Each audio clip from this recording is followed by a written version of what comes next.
जंगल की घनी जंगल ने अपनी चुप्पी से विचलित होकर एक अजीब और डरावनी कहानी सुनाने का फैसला किया। एक छोटे से गांव में एक अद्भुत हवेली थी जिसका नाम भूतिया हवेली था।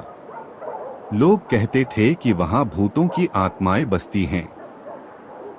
इस हवेली की कहानी सुनकर लोग डर के मारे उसके पास से भी नहीं गुजरते थे। एक रात एक साहसी युवक नाम विक्रम ने अपने दोस्तों के साथ भूतिया हवेली में जाने का फैसला किया। वे सभी लोग डरे हुए थे, लेकिन विक्रम ने उन्हें मना लिया। जब वे हवेली पहुंचे तो उन्होंने देखा कि हवेली बिल्कुल सुनसान है।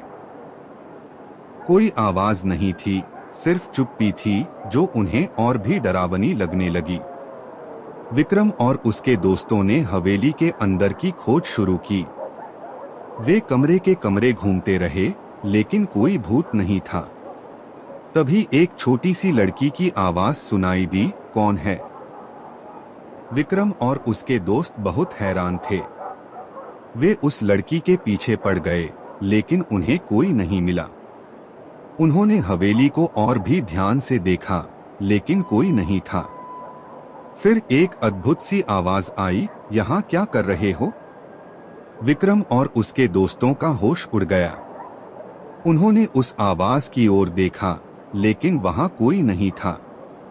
अचानक हवेली के एक कोने में उन्होंने एक पुराना कुर्सी पर बैठे हुए एक बुजुर्ग आदमी को देखा। वह आदमी उन्हें देखकर मुस्कुराया और बोला, तुम्हें यहाँ कैसे पहुँच गए? विक्रम और उसके दोस्त बहुत डर गए। उन्होंने बुजुर्ग आदमी से कहा, हमें यहाँ आपके घर की देखभाल करने के लिए आदेश मिला था। बुजुर्ग आदमी ने मुस्कुराते हुए कहा, अच्छा, तो तुम्हें पता है कि मैं कौन हूँ? उसके बाद बुजुर्ग आदमी ने एक कठोर सी आवाज में कहा, लेकिन तुम्हें यहाँ नहीं आना चाहिए था। उसके बाद बुजुर्ग आदमी ने अपना चेहरा ढक लिया।